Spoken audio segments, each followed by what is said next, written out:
తెలంగాణ మరి చిక్కడపల్లి పోలీస్ స్టేషన్లా మళ్ళీ అల్లు అర్జున్ ఇప్పటిదాకా ఏం యాక్షన్ తీసుకున్నారు, ఇప్పటివరకు ఆయనకు ఎందుకు అరెస్ట్ చేయలేదు, ఆయన వెంటనే అరెస్ట్ చేయాలని చెప్పేసి నేను ఫిర్యాదు చేయడం జరిగింది. ముఖ్యంగా మరి నిన్న దినాన నేషనల్ హ్యూమన్ రైట్స్ కమిషన్ లో కూడా ఫిర్యాదు చేసినాం. అందులో ఈరోజు మేము తెలుసుకున్న విషయాల ప్రకారము మరి 5గురి మీద, ఒకటి మరి సంధ్యా థియేటర్ యాజమాన్యం మీద, హీరో అల్లు అర్జున్ మీద, సోషల్ మీడియా ఇన్ఛార్జ్ ఎవరైతే అల్లు అర్జున్ సోషల్ మీడియా చూస్తారో వాళ్ళు, Sharath Chandra head of content and digital for the film అనేది ఈయన, మరి అంతేకాకుండా ప్రొడ్యూసర్ మైత్రి మూవీ మేకర్స్ మరియు ముత్యం శెట్టి మీడియా, అంతేకాకుండా దాదాపు ఒక 3000 మంది మీడియా ఎవరైతే ఈ సోషల్ మీడియా చూస్తారో, అంటే ఉన్నాయి లేనట్టు లేని ఉన్నట్టు చూపెడతారో మరి వాళ్ళందరిపైన కూడా మరి మీరు యాక్షన్ తీసుకోవాలని చెప్పేసి ఈ రోజు చూపించడం జరిగింది. ఈరోజు నేను ఒకటే చెప్తున్నా ఈరోజు 2023 బిగ్ బాస్ షోలో మరి పల్లవి ప్రశాంత్ కు మరి ఆయన విజయోత్సవ సభని బయట చేసుకుంటా పర్మిషన్ లేకుండా, ఆయన కూడా పర్మిషన్ లేకుండా అక్కడ ఉన్న ఆడవాళ్ళను సతాయించిందని చెప్పి ఎంబడి వచ్చిన వాళ్ళు శాంతి భద్రతలు మరి అక్కడ ట్రాఫిక్ జామ్ జరుగుతుందని చెప్పి మరి వాళ్ళు ఆ రోజు మరి రోడ్డు పైన ఆయన ఇంటికి చేరుకోక ముందే ఆయన అరెస్ట్ చేసి అక్కడికి జైలుకు తీసుకుపోయి 10-15 రోజులు జైల్లో ఉండి మరి వాళ్ళు అక్కడ ఇయాల్టి కూడా కోట్ల చుట్టూ తిరుగుతా ఉన్నాడు. మరి అక్కడ ఎవరు చనిపోలేదు, ఎవరికి దెబ్బలు తాకలేదు. కానీ ఈ రోజు మాత్రము ఈయనకు బాజాప్తా ఇక్కడ సంధ్యా టాకీస్ లా ఒక మాస్ ఏరియా, ఒక మాస్ థియేటర్ లా ఈరోజు మాస్ పబ్లిక్ చూసే థియేటర్ కు ఎవరికి ఇంటిమేషన్ లేకుండా, పోలీసుకు ముందస్తు సమాచారం ఇవ్వకుండా ఈరోజు ఆ థియేటర్ కు వచ్చి దాదాపు ఒక భార్య అంటే తన భార్య తన కుమారుని అక్కడ చంపిన పరిస్థితి ఈ రోజు నెలకొన్నది. నేను ఒకటి చెప్తా ఉన్నా, ఈ రోజు పల్లవి ప్రశాంత్ ఒక న్యాయం ఉంటది, అల్లు అర్జున్ ఒక న్యాయమా? ఇక్కడ విఐపీలకు ఒక చట్టం ఉంటది, నాన్ విఐపీలకు ఒక చట్టం ఉంటుందా? పేదలకు ఒక చట్టం ఉంటది, గొప్పలకు ఒక చట్టం ఉంటుందా? ఇక్కడ కాదు, ప్రతి విషయంలో హైడ్రాలో కూడా ఆ విధంగానే డిఫర్ అవుతా ఉంది. ఈ రోజు చట్టం అనేది ఒక విధంగా పనిచేస్తలేదు, గొప్పలకు ఒక తీరుగా పనిచేస్తుంది, పేదలకు ఒక తీరుగా పనిచేస్తుంది. కాబట్టి అలా ఆయన అల్లు అర్జున్ అంటే ఎవరిని రమ్మన్నాడు, వాడు ఇక్కడికి ఎందుకు వచ్చిండు, వాడు ఆ థియేటర్లో పోయి ఎందుకు కూర్చుండు, వచ్చేటోడు రాగా 100 మంది 200 మంది 300 మందిని ఎంబడి తీసుకొని ఎందుకు వచ్చిండు, వాళ్ళతోని కార్ల ముఠాలు ఎందుకు తీసుకొచ్చిండు, వాళ్ళని అక్కడ తొక్కిచ్చి ఈ రోజు వాళ్ళు తొక్కించి చంపడానికి పూర్తి బాధ్యత అల్లు అర్జునే. ఈ రోజు అల్లు అర్జున్ అంటాడు ఆ థియేటర్ కు రాకున్నా ఈ రోజు ఒక కుటుంబం బతికేది, వాళ్ళ ఒక కుటుంబంలో జీవం ఉండేది, ఒక కుటుంబంలో ఈ రోజు దీపం ఉండేది, ఆ దీపాన్ని ఆర్పేసినావు. ఈ రోజు మానవత్వం లేని మృగం అంటారు. ఎందుకు మృగం అని అంటారంటే ఈ రోజు నువ్వు నీకు ఆల్రెడీ అక్కడ తెలుసు తొక్కిసాల జరిగింది, అక్కడ రేవతి అనే ఆమె చచ్చిపోయింది, వాళ్ళ కొడుకు సీరియస్ ఉన్నది. నువ్వు థియేటర్లోకి వెళ్ళి బయటికి రాగానే ఎక్కడికి పోవాలి? నువ్వు నిజంగా హీరో అయితే, నిజంగా మనిషి అయితే, నిజంగా మానవత్వం ఉంటేనే ఎక్కడికి పోవాలి? దుర్గాబాయి దేశ్ముఖ్ దవాఖానకు పోవాలి, చచ్చిపోయిన డెడ్ బాడీని నివాళులు అర్పియాలి, అక్కడికి వెళ్ళి వాళ్ళ కొడుకు దవాఖానలు ఎక్కడున్నా దవాఖాన తెలుసుకోవాలి, అక్కడ పోయి అన్నను పరామర్శించాలి. ఆయన అప్పుడు నేను హీరో అనేటాడు, నేను హీరో అన్నారు. మానవత్వం లేని మృగం అంటారు, విలన్ కూడా అన్నారు. విలన్ అనేది కూడా కొంచెము ఏది మంచి బుద్ధులా ఉంటాయి, కానీ నీకు ఆ బుద్ధులు కూడా లేవు.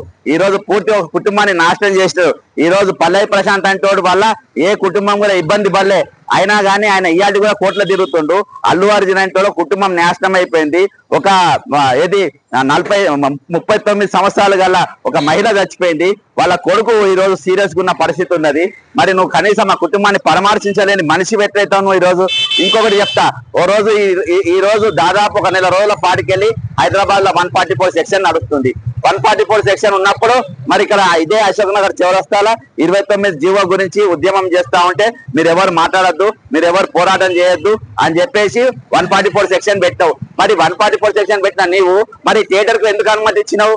ఈ సినిమా పెట్టడానికి ఎందుకు అనుమతి, ఈ బెనిఫిషియరీ షోకి ఎందుకు అనుమతి ఇచ్చినావు? నువ్వు వాళ్ళకి ఎందుకు పర్మిషన్ ఇచ్చినావు? అర్థమైందా? అంటే ఈ రోజు మీరు న్యాయము పర్మిషన్ అనేది న్యాయం అనేది దేనికి ఏ విధంగా ఉంటుంది? మొన్న పంజాబ్కి వెళ్ళి ఒక సింగర్ వస్తే ఆయనకు ఏం పాడాలి ఏం పాడొద్దు అని చెప్పేసి మీరు ముందస్తు హెచ్చరికలు వాళ్ళకి చేసి ఈ రోజు చేసుకున్నారు. మరి దీనికి పర్మిషన్ ఎట్లా ఇచ్చిండ్రు? ఈరోజు న్యాయం ఒక్కొక్క గొప్పలకు న్యాయం పేదలకు న్యాయం ఎందుకు ఉంటుంది? గొప్పలకు ఒక చట్టం పేదలకు ఒక చట్టం ఎందుకు ఉంటుంది? యాక్చువల్ గా ఇవాళకి 3వ రోజు అన్న చచ్చిపోయి ఇవాడికి 3వ రోజు అల్లు అర్జున్ అంటే జైల్లో ఉండాల్సిన వాడు బయట ఎట్లా తిరుగుతున్నాడు? ఎందుకు తిప్పుతున్నారు? ఇన్వెస్టిగేషన్ పేరుతో ఎందుకు కాలయాపన చేస్తున్నారు? అల్లు అర్జున్ అంటే థియేటర్కి వచ్చింది వాస్తవం, సినిమా చూసింది వాస్తవం, 100 మందితోనే ఆ మహిళను తొక్కిచ్చింది వాస్తవం, ఆమె చచ్చిపోయింది వాస్తవం. ఇంకేం కావాలి మీకు ఇన్వెస్టిగేషన్ లా? ఏం కావాలి మీకు ఇంకా? కాబట్టి ఈ రోజు చట్టం ఒక్కొక్కరికి ఒక తీరుగా ఉండద్దు, న్యాయం ఒక్కొక్కరికి ఒక తీరుగా ఉండద్దు, అందరికి ఒకటి తీరుగా ఉండాలి. ఆ చట్టాలు అందరికి ఒకటి తీరుగా వర్తించేటట్టుగా ఉండాలి. కానీ ఇన్వెస్టిగేషన్ కాలయాపన చేసి దాన్ని నీరు గార్చి ఈ రోజు వాళ్ళు తప్పించే ప్రయత్నాలు జరుగుతూ ఉన్నాయి. ఇది నీతిగా అర్థమైతా ఉంది. కాబట్టి ఈ రోజు నేను చిక్కడపల్లి పోలీస్ స్టేషన్ లో అన్ని వివరాలతో కూడింది. దాదాపు 3000 మంది లంపెన్ గాన్లు ఎవరైతే పని పాట లేని సోషల్ మీడియా ఏది వీళ్ళని హైప్ చేయనికుంటారో, సామాజికంగా ఏ పట్టించుకోరు వీళ్ళు. అర్థమైంటే ఇల్లు కూలుకుపోతున్నా భూములు గుంజుకుంటున్నా పట్టించుకోరు. కానీ ఇటువంటి లంపెన్ హీరోలు లంపెన్ గాన్ల లేపనికి మాత్రం అలా హైప్ లేపనికి ఎన్నో వేషాలు వేస్తారు. కాబట్టి నేను ఒకటి చెప్తున్నా, ఈ రోజు పల్లవి ప్రశాంత్ కు ఏ చట్టం ఏ విధంగా పనిచేసిందో అల్లు అర్జున్ అని కూడా అదే విధంగా పనిచేయాలి. ఆయన గాలి లెక్కపోయి అరెస్ట్ చేసిండ్రు. ఈయనను ఇప్పటి వరకు మీరు అరెస్ట్ చేయలేదంటే ఈ రోజు పోలీసులు ఎక్కడున్నారు, మీరు ఏం చేస్తున్నారు అనేది నాకు నీట్ గా అర్థమవుతా ఉన్నది. కాబట్టి మీ ప్రెస్ మీట్లతోని ఎఫ్ఐఆర్లు బుక్ చేసినాము, ఈ కాకమ్మ కథలు మాకు చెప్పొద్దు. అరెస్ట్ అంటే అరెస్ట్ చేయాలి, చట్టం అంటే చట్టం ప్రకారం మేము డ్యూటీ చేయాలి. ఇందులో ఇయాటి వరకు అల్లు అర్జున్ ను అరెస్ట్ చేయడంలో, అతన్ని పట్టుకోవడంలో హైదరాబాద్ పోలీసు, తెలంగాణ పోలీసు, హోంమంత్రి బాధ్యత దగ్గబెట్టుకున్న రేవంత్ రెడ్డి అంటోడు విఫలం అయిపోయిండు. ఈ రోజు రేవంత్ రెడ్డి ఆయన 144 సెక్షన్ పెట్టినోడు ఈ సినిమాకి ఏ విధంగా పర్మిషన్ ఇచ్చిండు?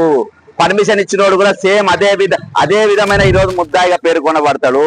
ప్రభుత్వం పర్మిషన్ ఇచ్చేది లేకుంటే 2 రాష్ట్రాలు కూడా పర్మిషన్ ఇచ్చి ఈ రోజు ఈ కుటుంబ మరణానికి కారణం అయిపోయింది. కాబట్టి వెంటనే అల్లు అర్జున్ అరెస్ట్ చేయాలి, ఆ కుటుంబాన్ని న్యాయం చేయాలి. ఇది ఒక కుటుంబ సమస్య కాదు, ఈ సామాజిక సమస్య. వచ్చే రోజులలో ఇలాంటి జరగద్దనంటే ఈ రోజు వాళ్ళ కాంప్రమైజ్ చేసుకుంటారు. వాళ్ళ పలకరియనికి అల్లు అర్జున్ పోలే నిన్న దినానే ఒక హైప్ లేచిన ఎన్హెచ్ఆర్సీ కేసు వేసిన తర్వాత చెప్పరాసినం పంపిండు, బ్రోకలం పంపిండు ఆ కుటుంబాల మాట్లాడానికి. అది పద్ధతి కాదు mister Allu Arjun.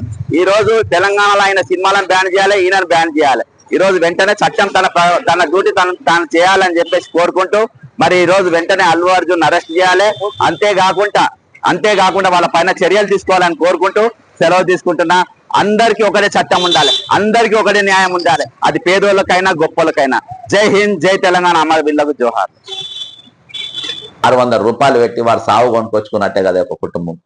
Telangana government failure protecting lives of common people by not providing adequate police force for the premiere show at midnight show of Pushpa 2 film, in which Telugu film actor Allu Arjun played a lead role. The woman named Revati, 39, a resident of Dilsukh Nagar, along with her husband Bhaskar and 2 children, Sri Tej 9 years, Satvika 7. ఇప్పుడు శ్రీ తేజ్ కూడా serious condition లో ఉన్నాడు. Went to Sandhya 70mm theater at RTC Crossroads to watch the premiere show at Pushpa 2. Request to order a detailed probe into the circumstances that led to the unfortunate tragedy struck the Hyderabad premiere of Pushpa 2. The rule when a stampede outside Sandhya theater killed Revati, 39, woman, and critically injured her son. The chaos erupted as fans surged to see a star Arjun, Allu Arjun. ఇగో ఇక్కడ చూస్తున్నాం కదా, ఒక ఆయన అయితే gate ఎక్కిండు, ఏకంగా gate ఎక్కిండు ఆయన second ఇవ్వడానికి. సరే, నేను లోపలిగా నాకేమో విమర్శించాల్సిన అవసరం నాకు అదంతేం లేదు.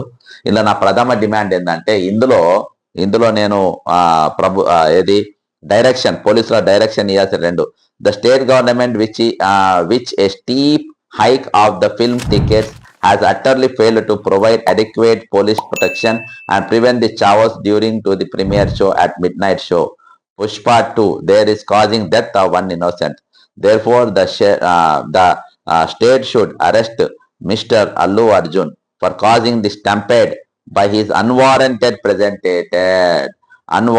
presence at the premiere show. The state should direct to the producers paying 300 crores to hero of the film. అంటే ఒక మనిషికి 300 రూపాయల దాకా చెల్లించగలిగిన వీళ్ళకి ఎంత ఇచ్చినామో కూడా చెప్పే ధైర్యం లేదబ్బా. నేను ఎంత తీసుకున్నా, ఎంత ఇచ్చినా అనేది కూడా తెలియలేదు. ఈరోజు ప్రతి పైసా పబ్లిక్ పైసలే. ఇలా 300 కోట్లు కాదు, 1000 కోట్లు ఎంతైనా ప్రతి పైసా పబ్లిక్ పైసలే. ప్రజలకు ఆ వాతావరణం కల్పించాల్సిన అవసరం ఉన్నది. నీకు చూడాలంటే వేరే థియేటర్లో పోయి చూద్దాం. ఇందకెందుకు రావాలి? ఒక మాస్ క్రియేట్ చేయడానికి, ఒక భయాందోళన క్రియేట్ చేయడానికి. మీ పెద్ద ఉన్నాయి, మీరు చూసుకోండి. అక్కడ ఇళ్ళకి వచ్చి జనాన్ని ఎందుకు ఇబ్బంది పెట్టాలి? మీరు తీసుకురాగలుగుతారా? రేవతి చచ్చిపోయినా మేము మళ్ళీ తీసుకురాగలుగుతారా? ఆ చిన్న బావ పైన ఏ ప్రభావం ఉంటుంది? ఈరోజు దీనిపైన ఒక తమాషా అయిపోయింది. తెలుగు రాష్ట్రాల్లో ఒక తమాషా అయిపోయింది. నార్త్ లో ఇంత భయంకరంగా లేదు. తెలుగు రాష్ట్రాల మతం హైప్ క్రియేట్ చేయడానికి ఎంతకైనా దిగజారుతుంది. ఇది దిగజారుడు ఇది అల్లు అర్జున్ హత్య. ఇది నువ్వు రాకపోతే జరిగేది కాదు, ఇది అయ్యేది కాదు. ఈరోజు చాలా మంది పిల్లలు, యువత మెయిన్ గా చదువులు బంద్ చేసి పొద్దుమాపు నీ దుకాణం పైన ఉంటుండ్రు. చాలా మంది హీరోలు ఎవరైతే పాన్ ఇండియా క్రియేట్ చేస్తారో వాళ్ళంతా మీరు చేసుకోండి, పబ్లిక్ వదిలేయండి. వాళ్ళు చూస్తారా చూడరా సెకండరీ. మీరు ఏమేమి తమాషాలు చేయాలో అన్ని సోషల్ మీడియాలో చేయండి, బిగ్ బాస్ లో చేయండి, చాలా వస్తున్నాయి వేదికలు. ఆ వేదికల పైన మీరు చేసుకోండి, ప్రజెంటేషన్ ఇచ్చుకోండి. కానీ జనం మధ్యలోకి వచ్చి జనం చంపుతున్నట్టుగా చాలా రోజులకి ఇటువంటి ఇన్సిడెంట్ జరిగింది. ఈ రోజులలో ఇటువంటి ఇన్సిడెంట్ జరగడం చాలా రోజులు వచ్చినాయి. కేవలం నువ్వు హైప్ క్రియేట్ చేయడానికి అక్కడికి వచ్చినావు. అది నీది అన్వారెంటెడ్ స్టెప్ నువ్వు అక్కడికి రావడం అనేది. నీ రాక కూడా అన్వారెంటెడ్ అది. కాబట్టి తెలంగాణ పోలీస్ ఇమీడియట్ గా ఎఫ్ఐఆర్ చేయాలి, దీనిపైన ఆయనను అరెస్ట్ చేయాలి. ఆ కుటుంబానికి ప్రొడ్యూసర్లతోని 10 కోట్ల రూపాయలు ఇప్పియాలి. ఇంకోసారి ఇటువంటి సంఘటనలు ఏవి కూడా జరగకుండా ప్రీమియర్ షోలకు అనుమతి రద్దు చేయాలి. ప్రీమియర్ షోలకు రద్దు చేయాలి. ఈరోజు ఎవరైనా ఈ ఇన్సిడెంట్ ను గిన దాన్ని సమర్థిస్తే, ఇది మా అల్లు అర్జున్ ఆయన వస్తే ఎంతమంది బలైనా పర్వాలేదని ఎవరని అంటే దానికి వాళ్ళు కూడా బాధ్యులవుతారు. జై తెలంగాణ, అమరవీళ్లకు జోహార్. ఇంకొక విషయం చెప్పుడు మర్చిపోయినా, ఇక్కడ మనం పైసలు ఇస్తే, పబ్లిక్ పైసలు ఇస్తే వాళ్ళు సినిమా చూస్తారు. ఇక్కడ మనం యజమానులం. ఇక్కడని కాదు, ప్రభుత్వానికైనా దేనికైనా మనం యజమానులం. మనం సినిమా చూడకుంటే వాళ్ళ సినిమాలు నడవాయి. మనం దాన్ని ప్రోత్సహించుకుంటే వాళ్ళు ఎక్కడ నడవరు. కాబట్టి మనం మీద పడి మన పిల్లలను తీసుకొని మిడ్ నైట్లు పోయేటోళ్ళు కుటుంబాలు కూడా నేను హెచ్చరిస్తున్నా. మీరు పోవాలనుకుంటే కంఫర్టబుల్ టైంలో జాగ్రత్తగా, ఎప్పుడైనా చిన్న పిల్లలు వేసుకొని మధ్యరాత్రి పోవాల్సిన అవసరం ఏముంది చెప్పండి. కుటుంబాలు వెళ్ళేటోళ్ళు కూడా మీరు ఇటువంటి వాతావరణము, ఇటువంటి చిల్లరెవరాలు హీరోలు థియేటర్ల కాడ వేస్తుంది కాబట్టి మీరు కూడా అప్రమత్తంగా ఉండాలి. ఇవాళ దేశవ్యాప్తంగా ఈ కుటుంబం పైన ఏం చర్చ ఉండదు. ఈరోజు ఒక అంటే ఎంత క్రేజ్ ఉన్న సినిమా, ఒక కుటుంబమే, ఒక మనిషి ఆడ తొక్కిన చచ్చిపోయిందంటే ఈ సినిమా ఎంత గ్రేట్ అని చెప్పి ఇదొక ప్రచారం. వాళ్ళకు 10 కోట్లు కూడా పెద్ద ఫరక్ పడతాయి. కాబట్టి అప్రమత్తంగా ఉండాల్సింది జనమే. ఇవాళ ఒక కుటుంబంలో ఒక దీపం మారిపోయింది. అందులో ఉన్న ఒక పసిబాలుడు, సేమ్ ఇది అల్లు అర్జున్ కుటుంబం లెక్కనే ఉంది. ఆయనకు ఒక కొడుకు బిడ్డ, 2 భార్య భర్తలు. ఈరోజు ఈయనకు 2 భార్య భర్తలు, వీళ్ళిద్దరు కలిసి ఆ కుటుంబము కోసం అభిమానంతో వీళ్ళు అక్కడ ఆ సినిమా పోయింది. కానీ కుటుంబంలో దీపం మారిపోయింది. ఇంకో భవిష్యత్తు ఉజ్వలం ఉన్న బాబు ఈరోజు చావు బతుకుల మీద కొత్తుమిత్తులు ఆడుతుంది. కాబట్టి అప్రమత్తంగా ఉండాల్సిన బాధ్యత తెలంగాణ ప్రజలది, తెలుగు ప్రజలది. ఖచ్చితంగా పోలీసులు దీనిపైన చర్య తీసుకోవాలి, ఎఫ్ఐఆర్ బుక్ చేయాలి. లా ప్రకారం పోలీసులు పనిచేయాలి. హీరో అయినా, సూపర్ స్టార్ అయినా, కామన్ మ్యాన్ అయినా, you have to take the action.